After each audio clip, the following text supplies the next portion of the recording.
नमस्कार, मैं आचार्य अनुपम जैली। कर्क राशि वाले लोगों के लिए आगामी सप्ताह का राशिफल लेकर आया हूँ। आगामी सप्ताह से यहाँ मतलब है 28 फरवरी से 1 मार्च के मध्य ग्रहों का आपके जीवन पे क्या प्रभाव होगा, उसका समाधान क्या होगा। शुरू करते हैं ग्रहों की स्थिति से।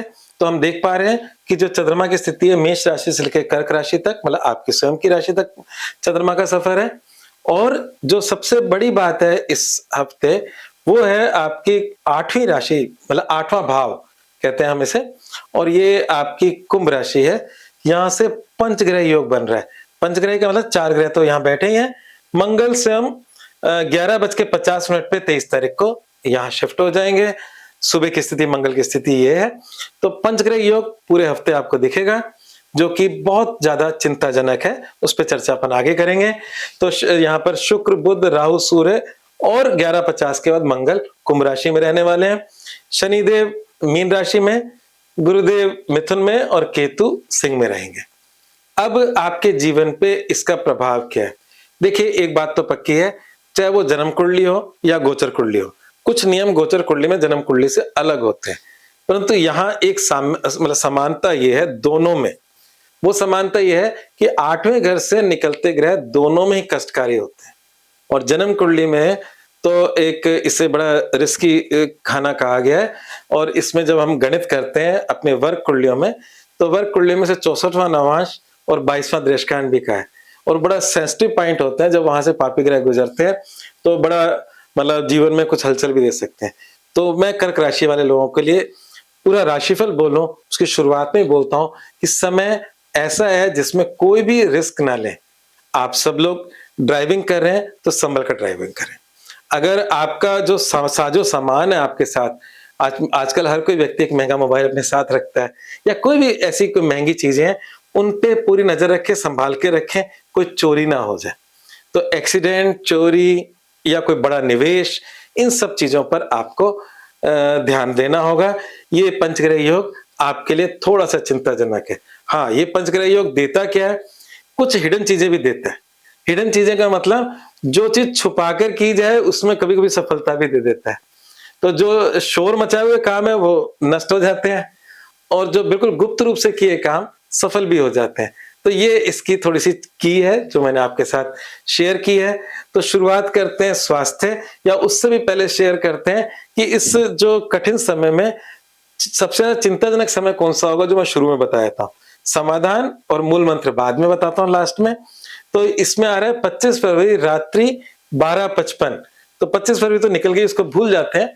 तो 26 तारीख से 28 तारीख सुबह 3:52, तो हम 28 भी भूल जाते हैं। तो 26 और 27 तारीख, क्योंकि मतलब अर्ली मॉर्निंग वाला समय और ये रात्रि के बाद का समय उसको हटा देते हैं।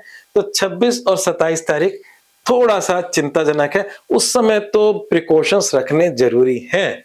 अब ये समय कौन सा है? जब आपकी राशि से 12वीं राशि से, मतलब मिथुन राशि से चंद्रमा का संचरण होगा, ये वो समय है।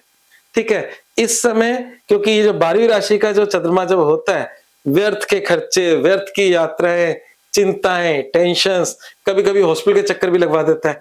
तो इसलिए आपको ये समय थोड़ा सा अवॉइड करना है, रिस्क में सबसे ज्यादा। चलिए बात करते हैं स्वास्थ्य को लेकर। तो स्वास्थ्य को लेकर वैसे तो मुख्य रूप से समय ठीक ठाक ही है, समय बुरा नहीं है। पर क्योंकि जैसे मैंने जोखिम भरा समय बताया, तो ये जो जोखिम भरा समय एक्सीडेंटली जो कुछ भी होगा अचानक से घटेगा, कोई मतलब कोई प्री प्लान नहीं होगा। तो इसलिए हमें रिस्क नहीं लेना, स्वास्थ्य का भी कोई रिस्क नहीं लेना।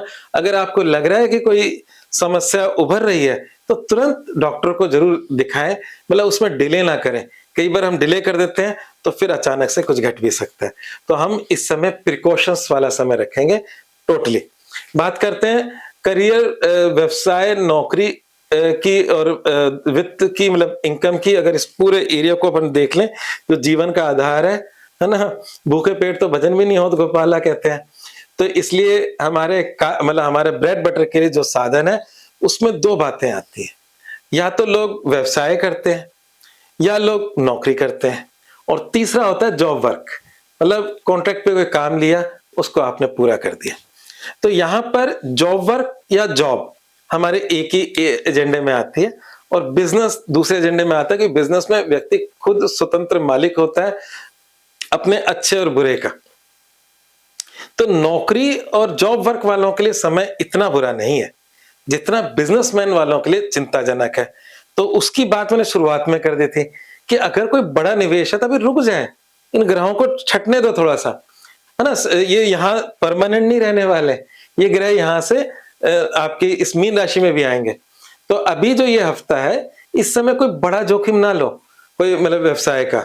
जो चल रहा है उसे चलने दें और उसमें अपनी पूरी श्रेष्ठता दिखाएँ।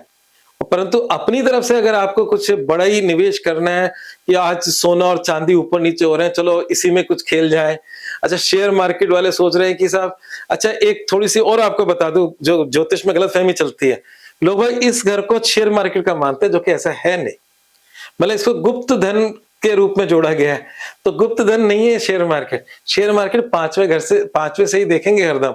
तो कई बार बहुत सारे ज्योतिषी यहाँ गलती करते हैं, अरे यहाँ तो पंचग्रह योग बन रहा है, आप तो शेयर मार्केट में लग जाओ, बर्बाद होने के पूरे चांस हैं। इसलिए केयरफुल रहिएगा।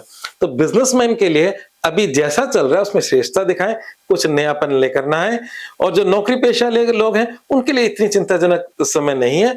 जो चैलेंजेस नॉर्मल नौकरी के अंदर होते हैं वो तो रहेंगे ही रहेंगे। बाकी ऐसा मतलब डरने की जरूरत नहीं है।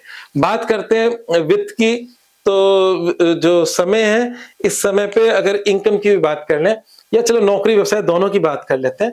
अगर आपके कुछ कार्य गुप्त रूप से चल रहे हैं, गुप्त रूप से मतलब होता है कि आज मान लीजिए मैं ज्योतिष करता हूँ, तो ज्योतिष तो मेरा मुख्य कार्य है, परंतु हो सकता है कि कोई प्रॉपर्टी हो, उसका किराया आता हो, कोई परिवार की कोई खेती हो, वहां से कुछ पैसा आता हो, पर वो इतना पब्लिकली नोन नहीं है। तो गुप्त रूप से किए कार्य जिनका भी आजकल ऑनलाइन बहुत सारे काम है, बहुत सारे ऐसे लोग हैं जिनको पता ही नहीं होता, वो आपके अमेज़न पे बहुत सारे प्रोडक्ट उनके चल रहे होते हैं। तो जो भी ऐसे काम जिसका बहुत ज़्यादा पब्लिक में शोर-शराबा नहीं है, उन कामों में सफलता ज़रूर मिल सकती है। तो वित्त का सवाल तो उसी से ही है ना कि आपका जो काम चल रहा है उसी से पैसा आएगा। तो इसलिए अगर आपको जीवन में कुछ प्राप्त हो रहा है, तो अभी उसका ढिंढोरा मत पीटना। अगर ढिंढोरा पीट दिया तो उसके फायदों से भी चूक जाओगे और वो काम भी नहीं आपको मिलेगा या उसका नुकसान हो जाएगा। ठीक है, बात करते हैं आपके सप्ताह के समाधान की और मूल मंत्र की। तो क्योंकि समय चिंताजनक है, तो उस चिंताओं को कम करने के लिए काले उड़द की दाल का दान करें। अब ये काले उड़द की दाल में एक खास बात है, ये शनि को भी रिप्रेजेंट करती है, ये राहु को भी रिप्रेजेंट करती है, और ये राशियां जो है शनि की राशियां हैं, और आपके 8वें घर में राहु भी बैठा है। तो अपने मन से संकल्प लेके राहु के निमित्त दान भी कर सकते हो और शनि के निमित्त भी दान कर सकते हो, दोनों में आपको लाभ मिलेगा। शनिवार को ही दान करेंगे तो शनि का दान हो जाएगा, और वैसे मन में संकल्प राहु के लिए करके करेंगे तब भी वो राहु का दान माना जाएगा। संकल्प इंपॉर्टेंट होता है, तो ये आप दान करें, इससे आपको लाभ मिलेगा। दान किसी को भी कर सकते हो उड़द की दाल का।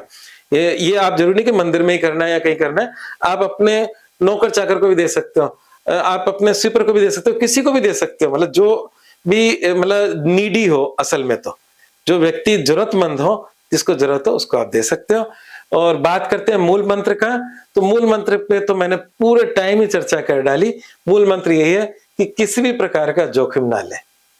तो कर्क राशि वाले लोगों के लिए थोड़ा सा समय कष्टमय है। इसमें एक मैं अपनी तरफ से जोड़ देता हूं कि जब समय कष्टमय होता है तो पूजा पाठ जब तक बढ़ा देनी चाहिए, और उससे आपकी बहुत हद तक ईश्वर रक्षा करता है।